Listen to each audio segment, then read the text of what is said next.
다 일어나셔서 우리 하나님께 나아가도록 하겠습니다. 여호와는 나의 목자시니 내게 부족함이 없으리로다. 그가 나를 푸른 풀밭에 누이시며 쉴만한 물가로 인도하시는도다. 내 영혼을 소생시키시고 자기 이름을 위하여 의의 길로 인도하시는도다. 아멘.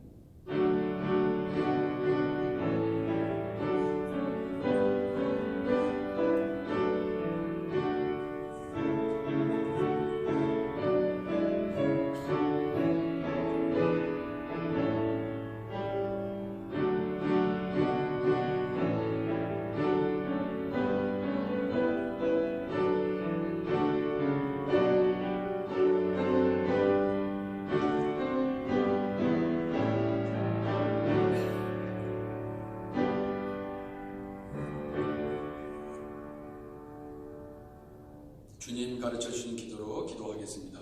하늘에 계신 우리 아버지여, 이름이 거룩히 여김을 받으시오며 나라가 임하옵시며 뜻이 하늘에서 이룬 것 같이 땅에서도 이루어지이다.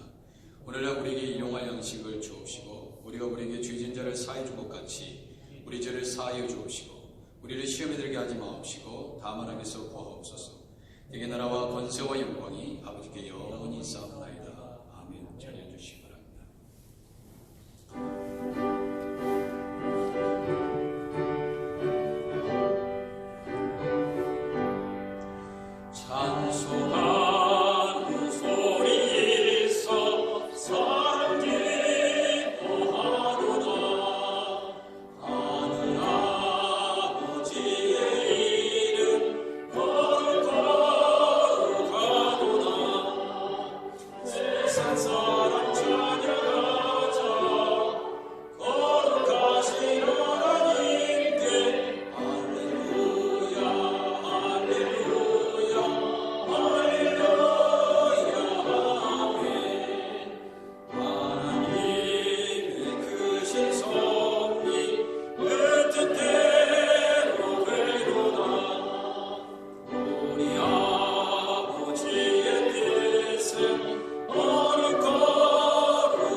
이 시간 우리 함께 참회 기도를 드리겠습니다. 모든 사람이 죄를 범하였음에 하나님의 영광에 이르지 못하더니. 로마서 3장 23절의 말씀입니다. 이사야 1장 18절에도 여호와께서 말씀하시되 오라 우리가 서로 변론하자. 너희 죄가 주홍 같을지라도 눈과 같이 희어질 것이요 지롱같이 붉을지라도 양털같이 되리라 말씀하셨습니다. 이 시간 우리의 어떤 죄가 있든지 회개하며 우리 하나님께서 들으시고 은혜를 베풀어 주실 것입니다. 이 시간 함께 기도하겠습니다. 주님, 주의 사랑으로 하나님, 오늘도 성령의 능력과 은혜로 충만하게 하옵소서. 주여, 은혜를 베푸소서. 주님의 능력과 은혜가 가운데 아버지 하나님의 은혜가 넘치게 하옵소서. 주여, 주님의 은혜로 우리의 모든 죄가 용서받기를 원합니다. 아버지 하나님의 은혜로 거룩하게 되기를 원합니다. 주님, 죄의 자비하심을 베풀어 주시고 주의 은혜로 충만하게 하옵소서. 아버지께서 이루실 일들을 기대하며 오늘도 거룩하고 정결한 주의 백성들 되게 하옵소서. 우리의 죄를 회개하며 주님의 영광을 가리고 하나님 살았던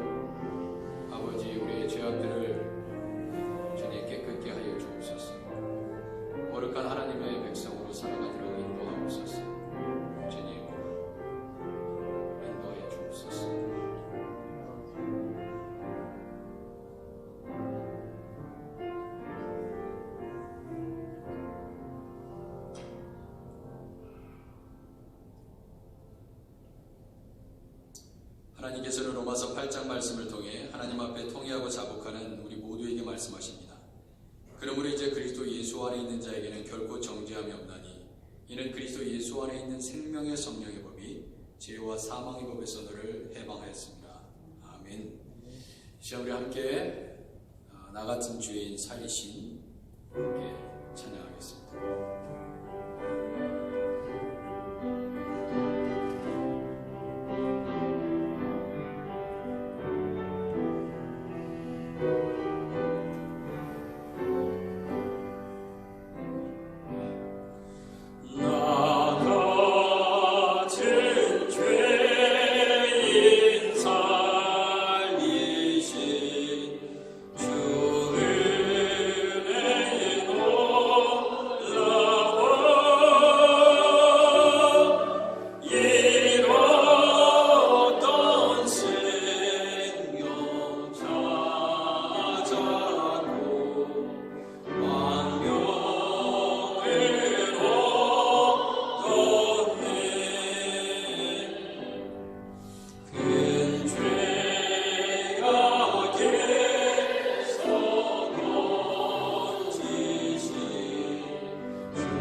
나 같은 죄인, 우리와 같은 죄인을 살리신 주님의 은혜에 감사드립니다. 주님, 우리 안에 예배함이 기쁨이 되게 하시고 힘든 어려운 속에도 주님의 성전에서 또 가정에서 예배드리게 하심을 감사합니다. 주님, 성령 안에서 예배 가운데 교통하게 하시고 하나님의 은혜가 하나님 우리를 푹 적실 수 있도록 주님의 은혜로 하나님 살아갈 수 있도록 오늘도 힘을 주시고 용기를 주시고 지혜를 허락하여 주옵소서. 주님, 우리는 나의 것이 아니요 그리스도의 것이니 하나님 그리스도께서 우리에게 말씀하시는 대로 살아갈 수 있도록 주님 오늘도 생명의 말씀을 허락하여 주시고 기도하고 찬양할 때 임재하시는 성령님의 크신 은혜를 경험할 수 있도록 하나님 이 예배를 거룩하게 하옵소서. 주님, 더욱더 성결한 주의 백성들 되게 하시고 우리 하나님께서 기뻐하시는 참 예배되도록 신령과 진정으로 예배드리는 이 시간 되게 하옵소서. 은혜가 필요한 자에게, 위로가 필요한 자에게, 평강이 필요한 자에게 하나님 능히 주실 그 하나님, 그 예수 그리스도의 이름으로 기도드립니다. 아멘. 우리 하나님께서 주시는 말씀 고린도전서 15장 10절 말씀 우리 다 같이 합독하도록 하겠습니다. 고린도전서 15장 10절 말씀 시작. 그러나 내가 나된 것은 하나님의 은혜로 된 것이니 내게 주신 그의 은혜가 헛되지 아니하며 내가 모든 사도보다 더 많이 수고하였으나 내가 한 것이 아니요 오직 나와 함께 하신 하나님의 은혜로라. 아멘.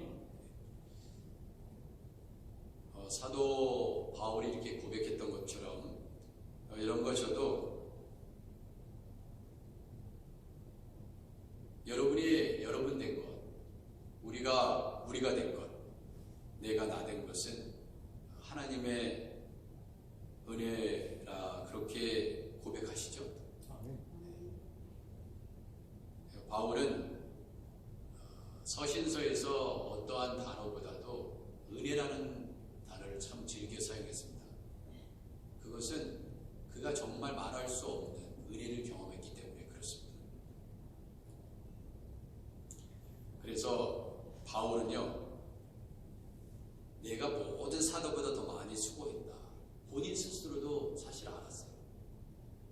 얼마나 내가 주님의 일을 위해서 수고했는지 본인도 알았고, 아마도 주위에 있는 사람도 알았고, 그를 아는 모든 사람들이 알았을 것입니다. 그런데 놀랍게도 어떻게 고백하고 있습니까? 내가 모든 사도보다 더 많이 수고하였으나 내가 한 것이 아니요 오직 나와 함께 하신 하나님의 은혜라 그렇게 얘기했습니다. 결국 하나님의 은혜 아래 산다는 것은 이런 고백을 할 수밖에 없는 것 같습니다. 내가 한 것이 아니다. 이것을 우리가 잊게 되면 문제가 생깁니다. 이것이 내가 한 것이다. 이렇게 고백하는 순간 어려움이 생깁니다. 그러나 내가 한 것이 아니요 오직 나와 함께 하신 하나님의 은혜인 것을 깨닫고 정말 그렇게 깨닫고 고백하는 사람들에게는 하나님의 은혜가 떠나지 않죠. 사실은 우리가 조금만 더 깊이 생각해 보면 다 하나님의 은혜였다는 것을 알 수 있습니다. 바울은 본인이 그 하나님 앞에 그렇게 헌신하고 수고하고 땀을 흘리면서 절대로 교만하지 않았고 자만하지 않았습니다. 그리고 이전에 자신이 어떻게 교회를 핍박하고 예수 믿는 사람들을 죽이고 감옥에 가뒀는지를 한순간도 잊지 않았던 사도였습니다. 그래서 은혜를 본인이 정말 그 하나님의 은혜가 얼마나 깊은지 본인이 경험했기 때문에 그렇게 많이 은혜라는 단어를 사용했던 것 같습니다. 로마서 11장 16절에도 로마서 11장 6절 만일 은혜로 된 것이면 행위로 말미암지 않음이니 그렇지 않으면 은혜가 은혜되지 못하느니라 그랬습니다. 어떤 분들은 내가 예수님을 구주로 영접했기 때문에 내가 회개했기 때문에 내가 예수님을 영접하게 됐고 구원을 얻었어. 그렇게 고백하시는 분이 계십니다. 틀린 말은 아닌데 이 말 역시도 정확하지는 않습니다. 왜냐하면 내가 죄인 된 것을 깨닫게 해주신 것도 하나님이에요. 내가 회개할 수 있는 것도 하나님의 은혜가 아니면 회개할 수 없는 것입니다. 그러니까 회개하고 싶어도 왜 회개가 안 되냐? 하나님의 은혜 아래 붙잡혀 있지 않기 때문에 그렇습니다. 그래서 결국은 나와 함께 하신 하나님의 은혜라는 결론밖에 더 이상의 결론을 낼 수 없다 하는 것입니다. 그것이 은혜가 은혜되게 하는 일이다. 그렇게 바울은 우리에게 말씀하고 있습니다. 자, 그래서 디모데전서 1장 12절에도요. 나를 능하게 하신, 그러니까 바울이 고백하는 겁니다. 나를 능하게 하신 그리스도 예수, 우리 주께 내가 감사함은 나를 충성되이 여겨 내게 직분을 맡기시니 그랬어요. 자, 지난 주일날 우리는 이 충성이라는 단어를 살펴보았습니다. 충성은 누가 합니까? 겸손하고 온유한 사람이 합니다.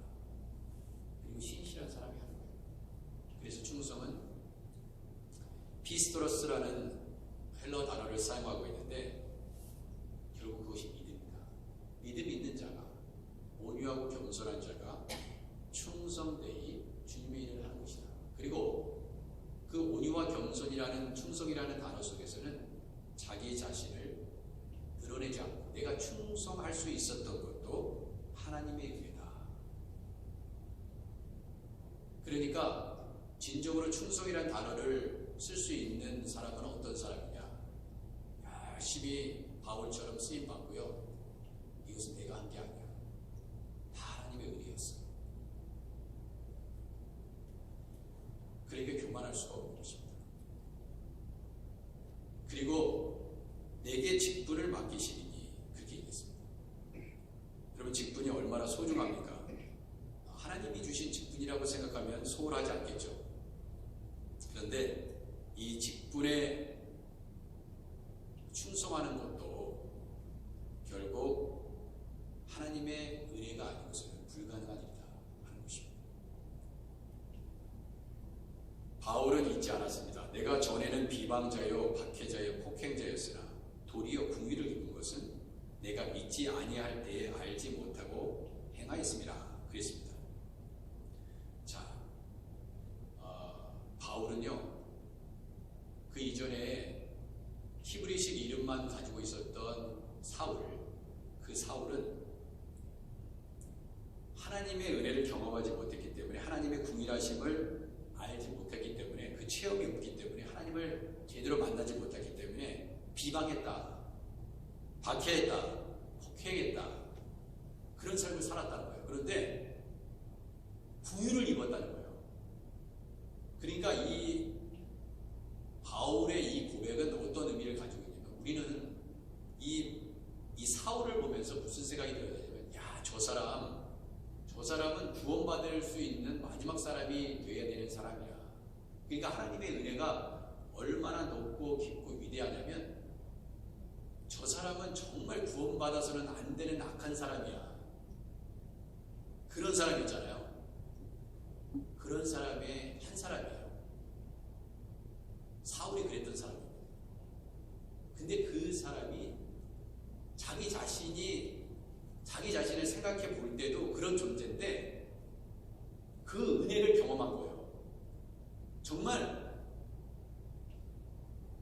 여러분과 저는 나는 그래도 구원받을 수 있는 그러한 자격 조건이 어느 정도 돼, 이렇게 생각하시는 사람이 있을지 모르겠는데, 바울은 그런 생각이 전혀 없어요. 왜냐하면 얼마나 예수 믿는 사람을 핍박하고 교회를 무너뜨리려고 하고요, 비방했고요, 박해했고요, 폭행자인지 자기 자신이 그것을 잊지 않았어요. 그러니까 나의 나 된 것을 주님의 은혜로 말미암아 내가 사도된다, 이 표현을 잊지 않았습니다. 그건 자기 자신을 위로하는 것이에요. 그렇지만 모든 독자들에게, 이 서신을 받는 모든 사람들이 동일하게, 우리도, 그들도, 독자들도 다 그러한 은혜를 잊지 않고 살아가기를 바랬던 사도 바울의 모습이 그 서신서에 담겨져 있는 것입니다. 그래서 일단은 은혜 아래 있으면 그 이전의 삶을 청산하게 돼요. 비방하고 박해하고 폭행했던 자기의 자신의 삶을 청산하고 이제 정말 하나님의 은혜에 들어와서 결국 주님의 은혜 아래서 주님이 원하시는 뜻대로, 바울 자신이 원하는 삶이 아니라, 그 개인의 삶이 아니라 이제 모든 것을 배설물로 여기고 모든 것을 다 버려두고 오직 주님이 기뻐하시는 일만 했다 이거예요. 최근에 저는 두 분의 목사님 이야기를 들었습니다. 한 분은 김동호 목사님이라는 분이에요. 동안교회. 그리고 나중에는 높은 뜬 숭의교회가 여러 교회에 분립개척을 해서, 그리고 나서 은퇴하신 목사님인데, 여러분도 잘 아시는 목사님이에요. 근데 이분이 한 언론과의 인터뷰에서, 이분이 암투병 중이잖아요. 암투병 중이시고, 근데 이분이 무슨 얘기를 했냐면, 암이 참 걸렸을 때, 목회자가 암에 걸렸다, 참 어떻게 보면 잘못하면 저 목사님이 암에 걸린 정도면 큰 죄가 있어서 저러나, 이렇게 생각할 수 있고, 암에 걸린 분들, 특별히 암뿐만 아니라 다른 질병도 마찬가지겠지만, 사실 암이라는 것은 이야기만 들어도 정말 너무 싫은 단어예요. 김동호 목사님이 처음 자기가 암이라는 판정을 받았을 때 뭐라고 생각하셨냐면, 왜 나지? 왜 내가 이 암에 걸려야 되지? 그러니까 왜 하필이면 나야? 그렇게 하나님 앞에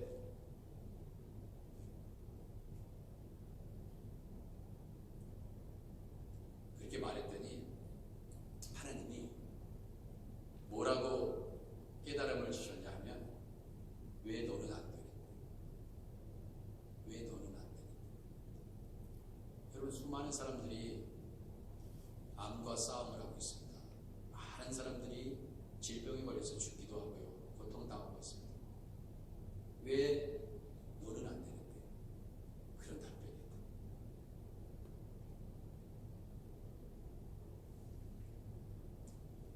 또 다른 목사님이 한 분 계십니다.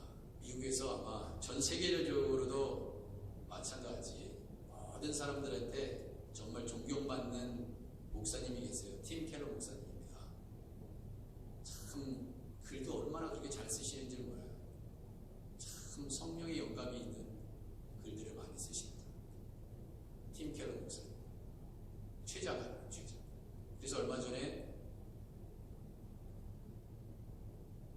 많은 사람들에게 또 언론을 통해서도 기도해달라는 부탁을 하시더라고요. 그분이 쓰신 책 중에 고통이라는 주제의 책도 나왔습니다. 아마도 이분이 췌장암에 걸리기 전에 쓰신 책이 아닐까 싶은데, 여러분, 우리는 말로는 참 잘해요. 우리가 그렇습니다. 말로는 참 사랑한다고 얘기하고, 말로는 또 어느 정도 행동으로도 우리가 그리스도인처럼 뭐 그렇게 살아가는 듯 언뜻 보기에는 그런데, 마치 말로 다 우리가 정말 신앙이 좋은 사람처럼 다 얘기하기 힘들잖아요. 고통도 마찬가지입니다. 고통이 뭡니까? 했을 때 글로 그 고통을 표현하는 것은, 그 단어로 표현한다는 것은 한계가 있습니다. 그리고 누구를 사랑한다는 것도, 여러분, 사랑하는 사람한테 막 선물을 준다고 해서 그 마음이 다 표현이 되는가요? 다 표현되지 않습니다. 사랑하는 사람한테 말로 정말 사랑해, 그냥 1분 간격으로 사랑한다 사랑한다 고백한다고 해서 그 사람에게 내가 사랑하는 마음을 다 전달하겠냐 이거예요. 다 전달할 수 없습니다. 한 여인이 아이를 낳는다고 생각해 보세요. 어떤 분이 아이를 낳아본 경험이, 어떤 분이 이제 임신해서 아이를 낳아야 되는 그런 상황가에 있는 한 여인에게 얘기합니다. 정말 산고의 고통이 정말 모든 고난에 제일 높은 수위가 10이라고 했을 때 거의 10에 가깝다고 보면 돼. 이렇게 얘기하면 우리는 그것을 소리를 듣고 뇌에서 감지를 합니다. 아, 정말 고통스럽구나. 근데 그것이 몸으로 느껴지기 전까지는 정말 자연분만 있죠. 자연분만을 통해서 아이를 낳으신 분들은 다 아시는 내용이에요. 말로 아무리 그 고통을 얘기한다 하더라도 직접 아이를 낳으면서 겪는 그 고통을 어떻게 말로 설명할 수 있겠습니까? 사실 그리스도인의 삶도 그런 게 아닐까. 우리는요, 지식적으로 많은 것을 얻을 수도 있습니다. 표현할 수도 있어요. 그렇지만 대부분 그 고통을 경험하지 않고서는 그 사람의 고통을 이해하지 못합니다. 그 고통이 무엇인지 그냥 머릿속으로 단순히 이해는 할 수 있을지 모르겠지만, 그 죽음의 끝자락에 내려가지 않고서는 사실 그 사람의 고통 알 수 없어요. 우리가 어찌 예수님의 고통을 다 이해한다고 얘기할 수 있겠습니까?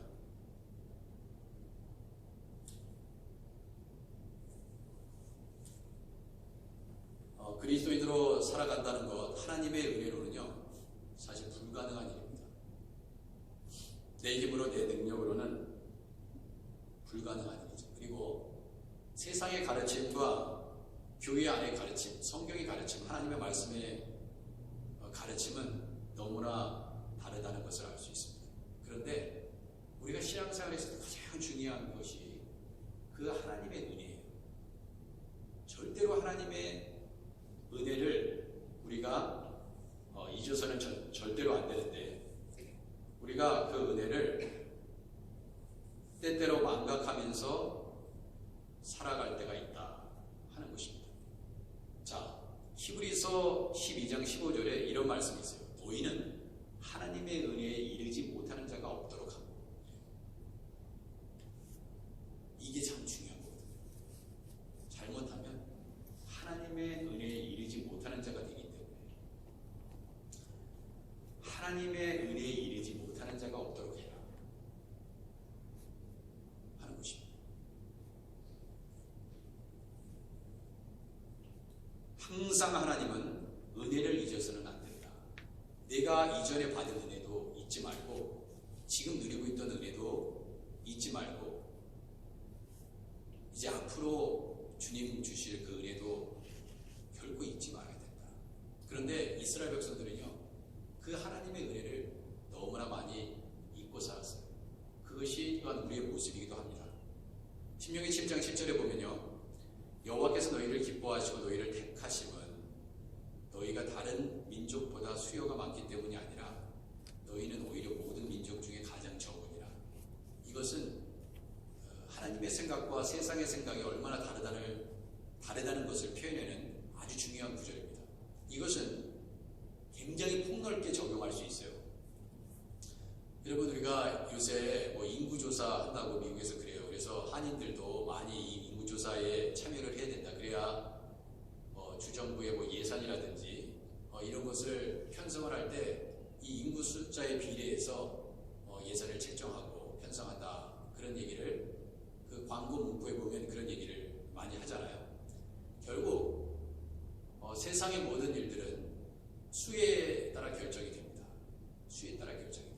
대통령도 많은 사람들이 그 사람에게 투표를 해야지, 표를 줘야지 대통령이 되고요. 다 어디나 수의 개념이 되게 대단히 중요합니다.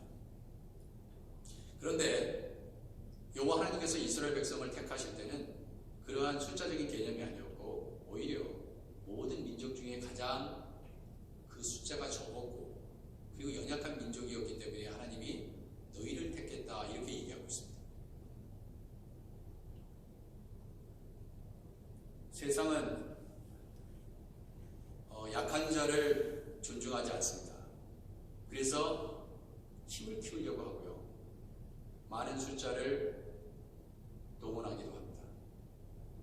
그러나 여호와 하나님께서는 모든 민족 중에 가장 적기 때문에 이스라엘 백성을 선택했다.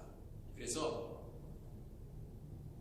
우리가 하나님께서 우리를 부르신 것도 가만히 보면 누구보다도 여러분들이 제가 잘났기 때문에, 제가 여러분보다 여러 가지로 다 훌륭하기 때문에 목사로 부른 만큼 그것이 결코 아니죠.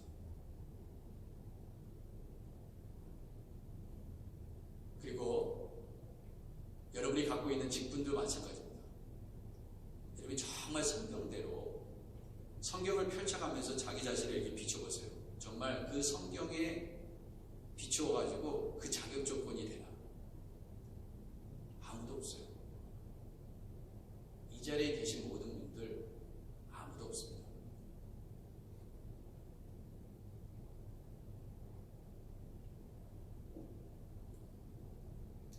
그러니까 하나님이 은혜로 우리를 그 역할을 받게 해주시고, 그러니까 겸손할 수밖에 없는 것입니다.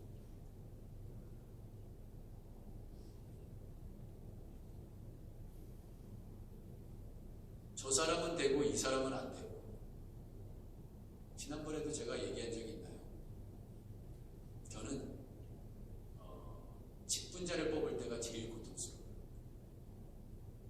왜냐하면 제 눈으로 보기에도, 제 스스로 보더라도, 목사인 제가 보더라도 별 차이가 없어요. 별 나은 게 별로 없어요. 그런데 어떤 사람은 되고 어떤 사람은 안 되고, 뭐 어떤 사람이 선거 운동을 해서 잘 됐는지도 모르겠어요. 교회 안에서 사람이 하는 일이라 그런 일들이 있습니다. 몰표를 주고 그런 일도 많이 있어요. 어떤 경우에는 제가 보기에도 더 훌륭한 사람이 안 되는 경우도 있습니다. 참 안타까움이 있죠. 그런데 나는 이만큼 표를 얻었기 때문에 나는 대단한 사람이고 훌륭한 사람이고, 안 된 사람은 인격적으로 부족하고 그런가요? 저는 그렇게 생각하지 않습니다. 절대 그렇지 않아요. 그거를 잊어서는 안 되거든요.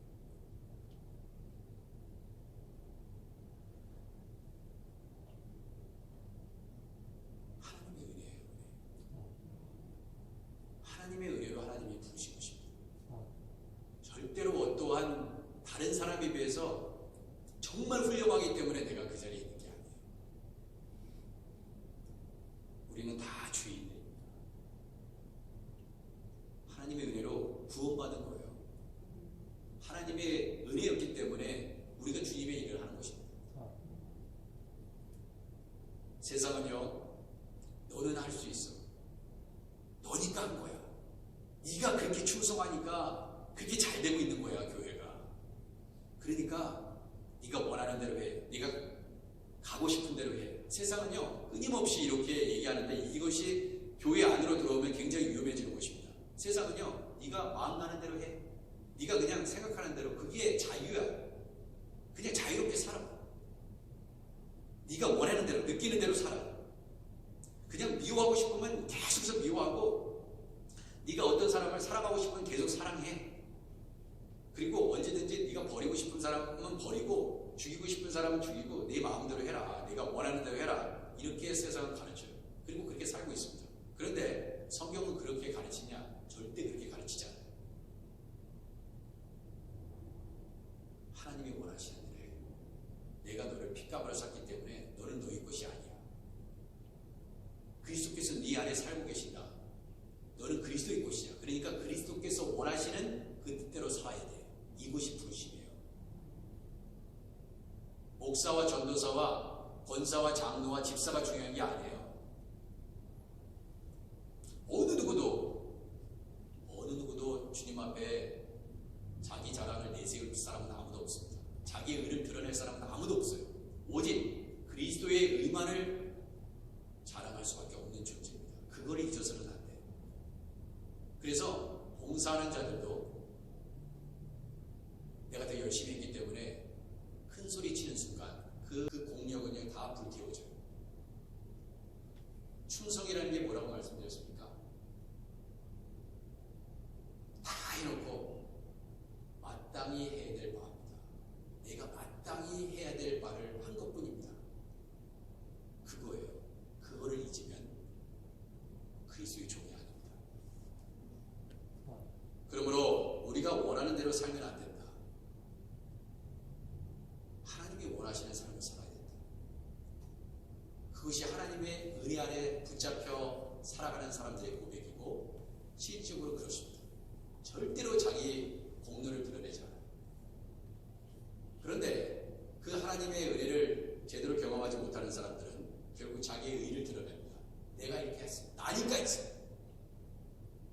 너희들은 다 못하잖아. 내가 이렇게 능력의 종이야. 내가 이 교회에 있기 때문이야. 나 없으면 아무것도 안 돼. 큰 소리십니다. 정말이에요. 어느 누구도 이런 교만한 사람은 하나님이 그냥 두지 않습니다. 너 없어도 얼마든지 잘 돼.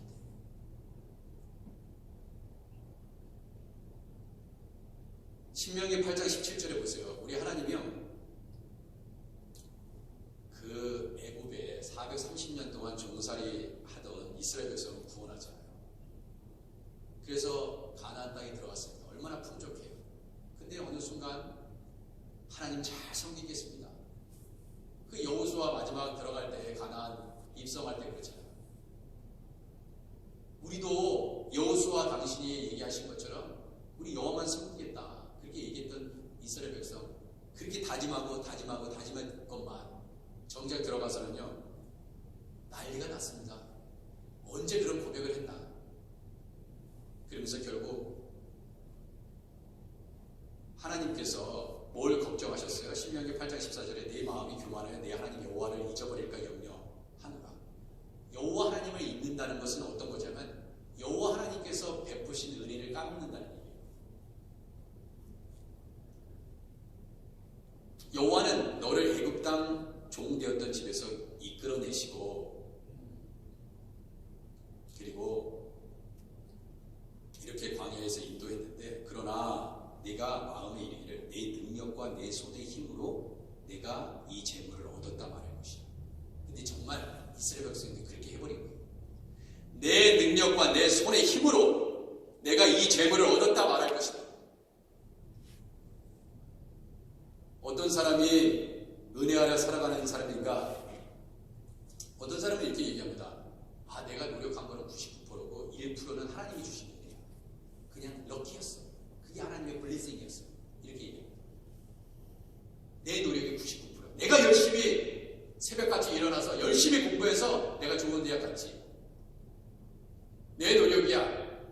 나머지는 뭐 하나님이 하셨는지 안 하셨는지 그래도 한 1%는 줘야지. 어떤 사람은 그보다 좀 하나님의 은혜를 아는 사람은 이렇게 얘기합니다. 내 노력은 한 50%고 하나님은 한 50%요. 이 정도만 하더라도 굉장히 은혜에 붙잡혀 살아가는 사람일지는 몰라요. 어떤 사람은 이 사람보다 더 은혜에 붙잡혀 살아가는 사람입니다. 99%는 다 하나님의 은혜야. 그리고 1%는 나의 노력이야. 이건 뭐 보통 사람이 아니죠. 이 사도 바울 수준인 거죠. 그러나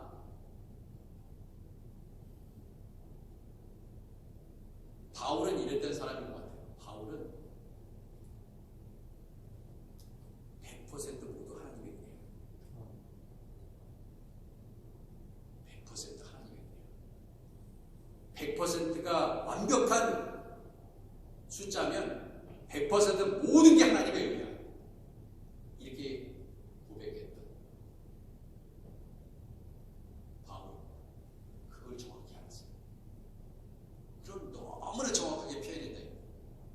그래서 여러분들이 어떠한 일을 지금까지 해오셨든지 그것은 다 하나님의 은혜예요.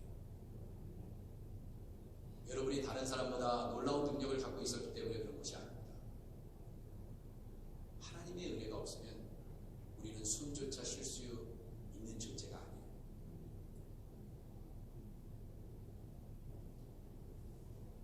나는 타고나서 이렇게 머리가 좋아. 타고나서 이렇게 절대음감을 가지고 태어났어. 다른 사람은 10번 해도 안 되는 거 나는 한 번이면 한 번만 보면 그냥 금방 배워가지고 금방 해. 난 타고났어. DNA를 부모님한테 잘 유전자를 잘 물려받았어. 그것을 자기의 능력으로 자신의 힘으로 돌리는 어리석은 사람들이 있습니다. 그것조차 하나님의 은혜라는 것을 모릅니다. 그러나 하나님의 은혜를 경험한 사람은 결코 이렇게 얘기하지 못합니다. 다 하나님의 은혜였구나. 내가 이렇게 열심히 하나님께 봉사하고 헌신하고 이 모든 것이 전적으로 하나님의 은혜구나. 얼마나 감사한지. 근데 하나님의 은혜가 떠나버려면 그렇게 얘기하지 않습니다. 내가 있습니다. 내가 얼마나 이 교회를 위해서 헌신했는데 저 사람이 하나님의 은혜를 해줬구나. 잘 생각해보세요. 겸손할 수밖에 없는 거예요.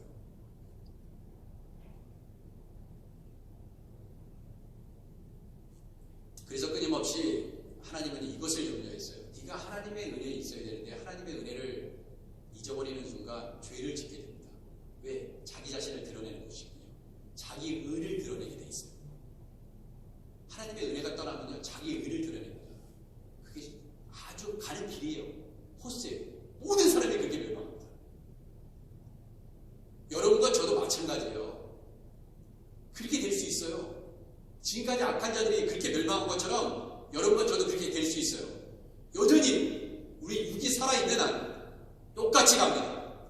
멸망하는 사람의 모든 패턴이 다 그래요. 하나님은 일부러 하나님의 은혜에 붙잡히도록 뭐든지 세상적인 조건을 다 내려놓게 하셨어요. 여러분, 예수님 잘 믿으면요, 막 내가 세상적으로 얻으려 했다는 것보다는 전부 다 내려놔라 이렇게 얘기합니다. 예수 믿고 막 더 얻으려고 막 하는 사람들이 있어요. 근데 하나님의 은혜에 붙잡혀 살아가는 사람들 대부분 보세요. 정말 아무것도 아닌데 예수 하나로 만족한대. 조건을 보면, 환경을 보면 태어날 때부터 병원에서 태어나서 죽을 때 병원에서 결국 죽을 수밖에, 한평생 목숨 붙어있는 날 밖에 나가지도 못하고 죽어가는 사람들이 얼마나 많습니까? 근데 그런 분들은 어떻게 얘기하냐? 하나님의 은혜를 경험하고 나서 뭐라고 해요? 공평하시다. 두 손, 두 발 다 쓸 수 없는 몸으로 태어났지만 공평하신 하나님을 찬양한다니까. 근데 여러분들은 두 발과 두 팔이 없으신 분 여기 아무도 안 계시죠? 그러면서 끊임없이 왜 하나님 나에게는 이러한 고난 것이에요? 얼마나 우리가 원망하고 있습니까? 가진 것을 감사하지 못하고 오히려 고난도요, 내가 고통을 느끼고 있다는 것은 내가 여전히 살아있다는 거 아니야. 내가 어떤 사람은요, 좀 아픔을, 통증을 좀 느껴보고 싶은 사람이 있대요. 아무리 찔러도 고통이 없어. 그게 행복한 걸까요? 아니죠. 여러분, 어떤 사람이 있어요. 막 그 사람에 대해서 욕을 합니다. 근데 이 사람은 몰라. 욕을 하는지도 몰라. 정신적으로 문제가 있어서. 욕을 해도 막 웃어.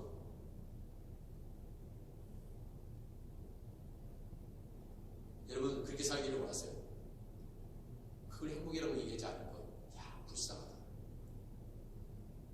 저렇게 욕을 하고 있는데도 웃고 있네. 욕을 욕으로 들을 수 있는 것도 복이에요.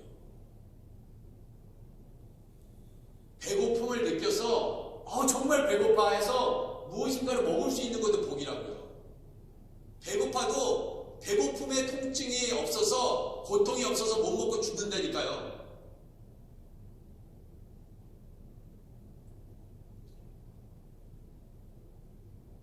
사사시대에 기드온, 미디안 사람들과 싸움이 붙었을 때 싸우겠다고 32,000의 사람들이 모였습니다. 그런데 애써 하나님은요, 계속 그 숫자를 줄여갔어요. 이거는 세상적으로 볼 때 바보짓입니다. 왜 하나님이 이런 일을 시킬까? 그거는요, 한 가지 목적이에요. 바로 하나님의 은혜. 하나님의 은혜가 떠나지 않게 하기 위해서 하나님께서 의도하신 일입니다. 왜? 결국 이 많은 숫자가 싸우면요, 공로는 누구예요? 기드온과 기드온을 따르는 리더십, 그 이스라엘 백성, 우리가 싸워서 이겼어요. 그런데 메뚜기와 같은 그런 많은 숫자의 미디안과 소수의 사람이 싸우면 이거는 다 하나님이 하신 거예요. 다 하나님이 하신 거예요. 그렇게 돌릴 수밖에 없어요. 아마 300명도 잘못하면 이렇게 생각했을지도 몰라요. 우리 300명이 그 남은 그 많은 숫자 다 갔는데 우리가 싸워서 이긴 거예요. 이렇게 교만해지는 사람도 있을지 모르겠지만 상대적으로 적겠죠. 32,000이 싸운다 하더라도 그 미디안의 메뚜기 떼와 같은 미디안 군대의 숫자에 비하면 적은 숫자예요. 근데 하나님은 끊임없이 그 숫자를 줄여갔습니다. 그리고 그 미디안 군대를 싸울 때 하나님이 그냥 하나님이 다 쓸어버리잖아요. 300명이 뭘 하겠습니까? 하나님의 은혜 아래 살게 하기 위해서 하나님이 그 은혜를 잊지 마요. 절대로 여러분이 하는 게 아니에요. 주님의 일은 여러분이 절대 하는 게 아니고, 여러분은 어떻게 생각하셔야 되냐면, 내가 이 일에, 하나님의 일에 말씀 전하는 일에, 헌신하는 일에 내가 그 일에 동참했다는 그 영광이 있잖아요. 나 같은 사람이 하나님의 일에 내가 쓰임 받을 수 있는 그 은혜를 받은 거에 대해서 감사해야 된다니까요. 내가 이걸 했기 때문에 나를 좀 알아달라. 나 같은 사람이 어딨어? 바보 같은 짓이에요. 바보 같은 짓.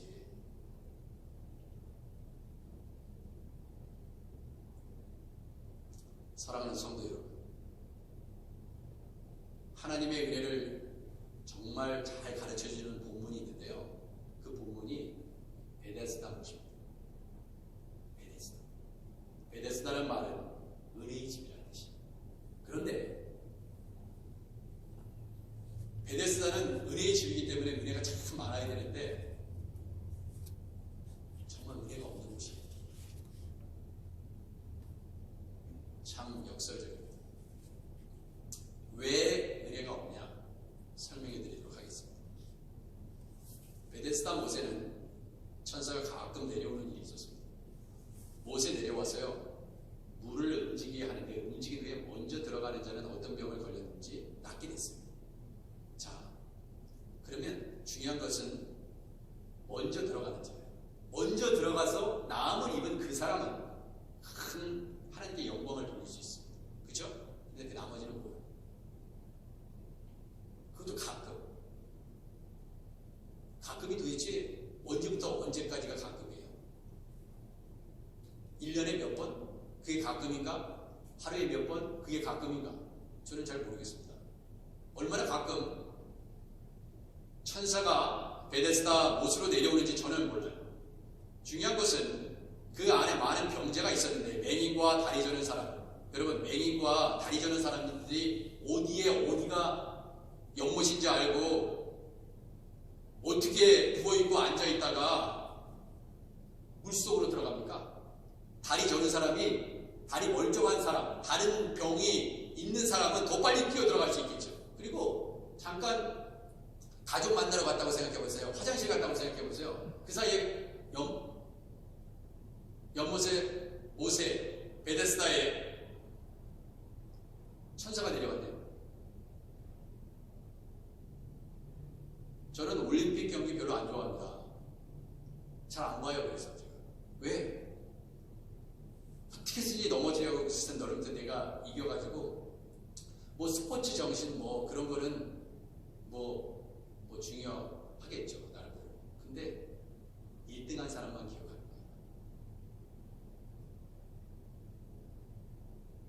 금메달도 누가 했는지 기억이 가물가물한데, 누가 받았는지 가물가물한데, 은메달, 동메달까지는 기억하실 것 같아요. 나머지는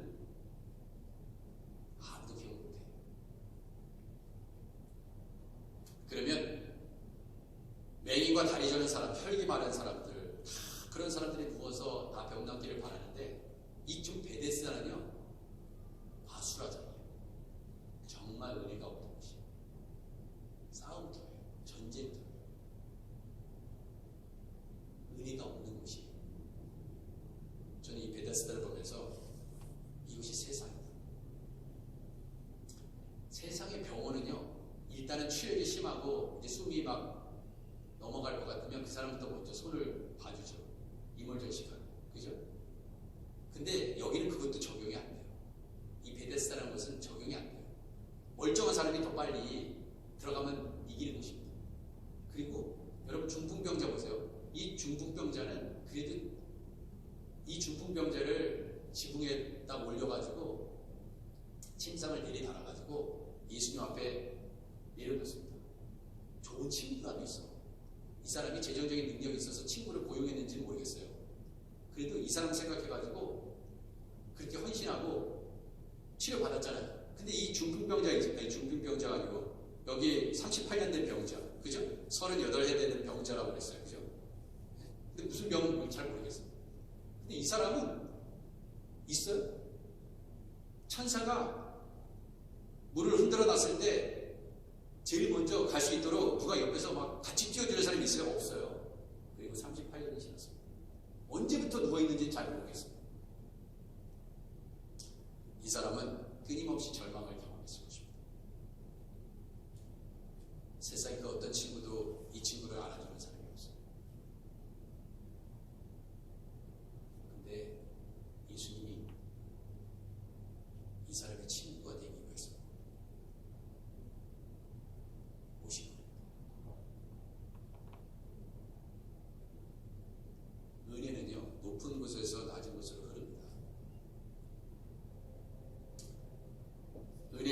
곳에 은혜를 주시기 위해서.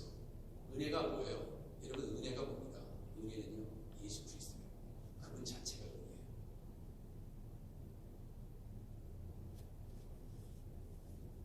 베데스다라 하는 곳이 은혜의 집이 아니라, 은혜의 산실이 아니라, 근원이 아니라 예수님이 바로 하나님의 은혜다. 그분이 오셔서 예수께서 그 누운 것을 보시고 병이 벌써 오래된 줄 아시고 이르시되 네가 낫고자 하느냐. 그랬을 때 이 38년 된 병자가 억장이 무너졌습니다. 눈물이 터져나왔습니다. 왜? 내가 낫고자 하기 때문에 이 자리에 있는데 어느 누구도 나를 못에 넣어주는 사람이 없습니다. 병자가 대답하되 주여, 우리 움직일 때 나를 못에 넣어주는 사람이 없어 내가 가는 동안에 다른 사람이 먼저 내려가네. 사랑하는 성도 여러분, 다른 사람은 잘 되는데 내가 일이 안 풀릴 때 여러분 어떠세요? 다른 사촌이 땅을 사면 배가 아프다고 그러는데 다른 사람은 참 모든 것이 잘 풀리고 되는데 나에게는 막막하고 그러면 얼마나 절망스러워요. 사람들은 다 그렇습니다. 아무리 다른 사람이 기쁨이 된다 해도 박수는 쳐줄 수 있지만 내 안에 기쁨이 없어요. 왜냐하면 내가 죽어가고 있으면 다른 사람 그렇잖아요. 저 사람은 빨리 못에 들어가가지고 살았어. 그래서 하나님 나를 살려주셔서 감사해요. 정말 감사해요. 막 찬양을 해요. 근데 나는 지금 들어가지도 못해. 누가 도움도 줄 수 없는 상황이야. 그러면은 그럼에도 불구하고 하나님 주님 사랑해요. 찬양해요. 이런 사람이 있겠죠. 정말 모든 사람은 아니죠. 근데 그런 사람은 흔하지 않습니다.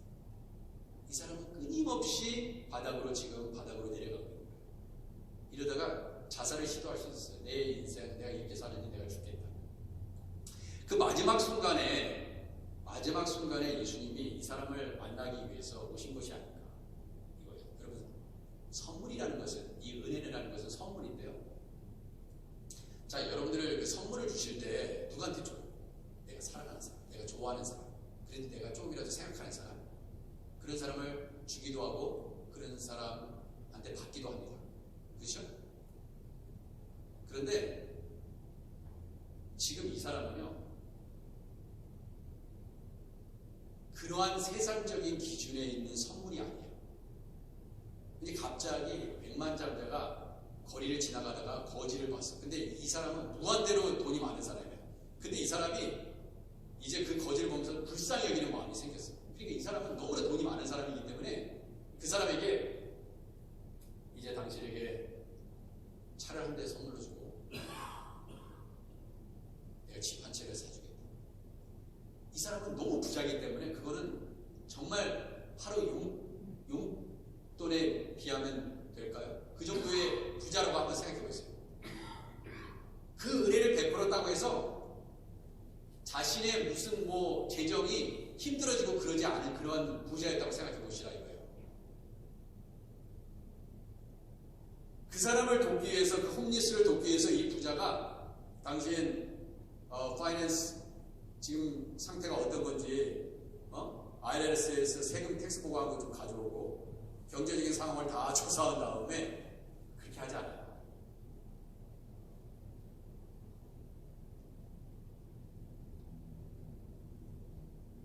세상적으로 설명할 때도 이렇게 설명을 할 수가 있는데 하나님의 은혜라는 것은 다른 조건을 보지 않아요. 어떠한 조건도 보지 않아요.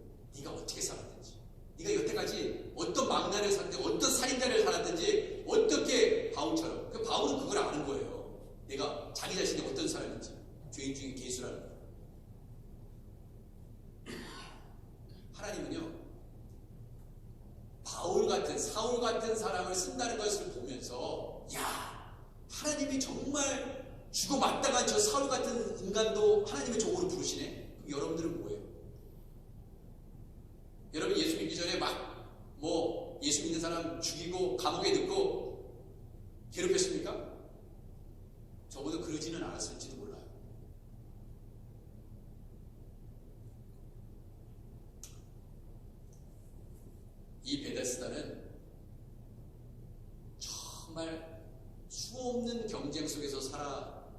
사람만 살아남을 수 있는 세상을 상징합니다.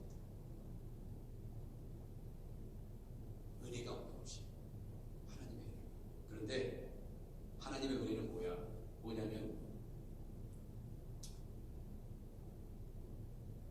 하나님의 은혜는요, 어떠한 일부의 사람만 누리는 은혜가 아니에요. 저 사람은, 요 사람은, 내가 사랑하는 사람, 내가 좋아하는 사람. 여러분, 하나님께서 여러분 좋아하시는 분만 사랑합니까? 내가 미워하는 사람은 하나님이 사랑하지 않아요? 절대 아니죠. 내가 미워하는 사람도 하나님이 사랑하고 그도 선하게 인도하시고 내가 사랑하는 사람도 사랑합니다.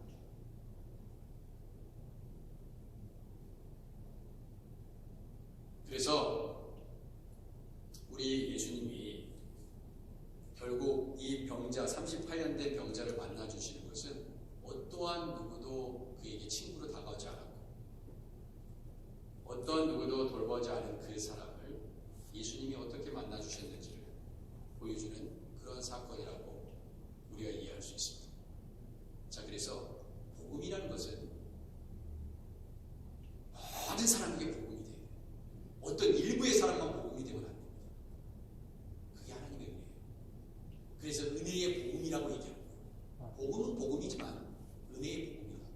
그 복음은 모든 사람에게 미치고, 우리가 예수님이 이 땅에 오신 게 여러분과 저만 구원하기 위해서 예수님이 오셨습니까? 절대 아니죠. 모든 인류를 다 구원하기 위해서 예수님이 십자가를 지시고 싶습니다. 그래서 베데스다 못에는 일부의 사람, 1등 하는 사람, 그 순간순간 가끔 내려오는 천사가 물을 동일 때 그때 들어가는 그 한 사람, 그 한 사람에게만 구원을 베풀고 치료함을 받지만 예수님에게 오는 모든 사람들은 다 구원받을 수 있는 거예요. 아멘. 그것이 복음입니다. 그것이 복음의 능력이에요. 여러분이 사랑하는 사람만 하나님이 구원하는 것이 아닙니다. 여러분이 미워하는 사람도 하나님이 구원하세요. 그래서 예수님은요, 이렇게 바로 9절에서 표현하셨어요. 예수께서 모든 도시와 마을에 두루 다니사 그들의 회당에서 가르치시며 천국 복음을 전파하시며 모든 병과 모든 약한 것을 고치십니다. 어떤 한 사람만 고치는 것도 아니고 어떤 한 병만 집중적으로 고치시는 것도 아니에요. 모든 사람들, 예수님께 나오는 모든 사람들, 모든 약한 것들, 모든 병을 하나님께서 그 하나님의 아들 되신 예수 그리스도께서 고치신다고 말씀하셨습니다. 그러므로 우리가 하나님의 그 은혜를 받았기 때문에 하나님의 은혜를 받은 사람은 결국 그 하나님의 은혜를 흘려보내야 됩니다. 끊임없이 나눠야 됩니다. 이게 나만 누리라고 주신 게 아니에요. 그래서 나누는 사람들은 부유해서 나누는 것이 아닙니다. 없어도 막 나눠. 그런 마음들이 막 생겨요. 가만 보면 정말 형편이 굉장히 안 좋은데 계속 나누시는 분이 있어요. 저는 뭘까? 그 이유는 단 한 가지입니다. 하나님의 은혜 안에 있기 때문에. 많은 사람은 어떻게 해서든지 받을 생각만 합니다. 누가 또 안 주나? 그렇지만 하나님의 은혜를 경험한 사람들은 막 나눠요. 많은 것을 나눕니다. 그게 왜? 하나님의 은혜 안에 있기 때문에. 하나님의 은혜 없으면 절대 나누지 못합니다. 절대 나하고 상관없는 사람한테도 나눠요. 내가 좋아하는 사람한테만 주는 게 아닙니다. 때로는 내가 미워하는 사람한테도 나눠줘요. 왜? 그것이 하나님의 원하시는 일이니까. 하키데시아 교회, 우리가 어떤 교회를 만들어 가야 합니까? 이 하나님의 은혜가 여러분과 저의 삶 속에 넘치시고 주님 이름으로 축원드립니다. 기도하겠습니다. 하나님, 너희는 하나님의 은혜에 이르지 못하는 자가 없도록 하고 쓴 뿌리가 나서 괴롭게 하여 많은 사람이 이로 말미암아 더럽게 되지 않게 하며 주님, 하나님의 은혜에 붙잡혀 살아가도록 은혜를 베풀어 주옵소서. 예수님의 이름으로 기도드립니다. 우리 찬송가 50장 부르시면서 준비한 헌금 하나님께 드리도록 하겠습니다.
다 일어나셔서 예물 봉헌하겠습니다.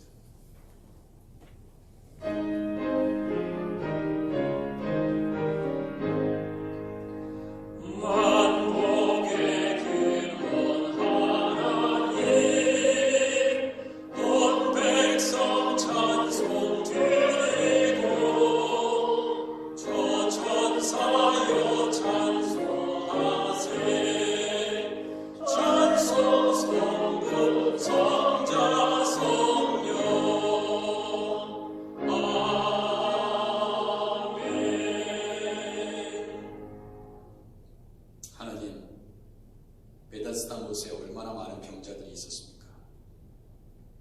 그러나 치료받는 숫자에 비해 오히려 절망과 고통 아래 살아가는 사람들, 38년 된 병자뿐만 아니라 우리 주님은 천사만을 기다리는 그러한 심령들을 다 치유해 주셨을 것입니다. 주님, 온 백성에게 미치는 그 하나님의 기쁨과 은혜를 선물하기 위해 오신 예수님, 주님이 우리의 친구가 되셔서 내가 힘들고 어렵고 고통당할 때 모든 사람들은 나를 배신하고 나를 떠나고 나를 욕하고 비방하지만 우리 주님은 나를 붙잡고 계시고 여전히 나를 사랑하시고 나를 선하게 인도하실 것이요 자비를 베푸실 것이요 은혜를 거두지 아니하실 것입니다. 주님, 우리 주님의 사랑과 은혜 아래 살기에 주님 앞에 예물을 드립니다. 우리가 벌어들인 수입 1센트도 하나님의 은혜 없이는 벌 수 없는 그 고백하는 분들이 올려드리는 이 예물을 통해서 하나님의 은혜가 흘러가게 하옵소서. 아멘. 자신이 준비하여 드린 이 헌금이 아깝지 않은 사람이 어디 있겠습니까? 그 속에 피와 땀과 눈물이 있지 않습니까? 1센트, 2센트 본인의 시간을 드리고 헌신하고 드리는 이 예물 어느 누가 아깝지 않겠습니까? 그러나 우리 하나님께서 이렇게 먹고 살 수 있었던 것도 내가 직장이 있어서 많은 수입은 아니지만 하나님께 드릴 수 있었던 것도 다 일할 수 있었던 것도 하나님의 은혜인 것을 고백합니다. 아멘. 나의 능력이 아니라 내 손의 능력이 아니라 다 주님의 은혜인 것을 고백하는 주님의 종들이 드린 이 예물을 통하여 마음껏 은혜가 흘러가게 하옵소서. 아멘.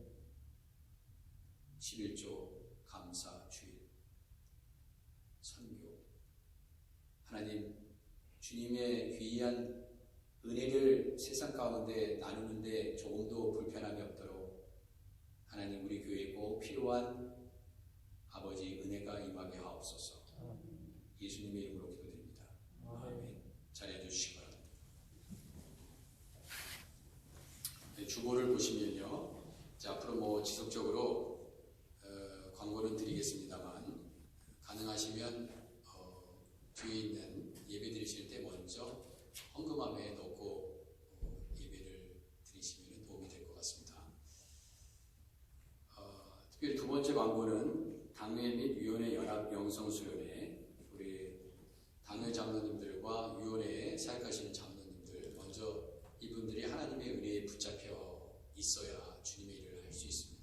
그래서 우리 장로님들이 교회에서 앞장서서 섬기실 때 또 지치지 않고 주님의 일을 할 수 있도록 그분들의 영성을 위해서 여러분들이 기도해 주시고, 교회를 잘 하나 돼서 잘 섬겨갈 수 있도록 서로 장로님들끼리 서로를 존중하고 또 이해하고 사랑하며 하나님께서 주신 직분에 충성하며 온유하고 겸손하여 하나님께 영광을 돌릴 수 있는 당회와 또 위원회 영성 수련회가 될 수 있도록 위해서 기도해 주시고요. 오늘 저희가 그래서 2박 3일의 여정으로 그곳에서 예배드리고 또 기도하고 교회의 중요한 또 현안들을 같이 나누고 그런 시간을 가지려고 합니다. 그래서 특별히 감사한 거는 그 스플스 레이크 리트리트 센터가 굉장히 큰데 저희 교회만 사용해요. 아무도 없습니다. 그래서 되게 안전하고 더 많이 쉼을 얻고 또 기도하고 또 성령 안에서 변화돼서 또 장로님들이 귀한 사역을 잘 감당하실 수 있도록 여러분이 많이 기도해 주시고요. 새벽 기도는 그 지역에 가서 온라인으로 동일하게 여러분 그 단체 카톡으로 해서 영상으로 5시 30분에 일어나서 제가 거기서 설교하면 모든 분들이 그 설교를 들으실 수 있도록 새벽 기도에 차질이 없도록 그렇게 할 것입니다. 그러니까 그리고 월요일 날도 교회 문은 열려 있고 여러분들이 그 기도하실 분들을 오셔서 기도해 주시면 감사하겠습니다. 자, 우리 다 일어나셔서 마지막 찬송 304장 1절과 3절 부르신 다음에 축도를 예배를 마치도록 하겠습니다.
하나님의 은혜에 끊임없이 이르도록 하나님의 은혜 아래 살아가도록 도와주시는 예수 그리스도의 크신 은혜와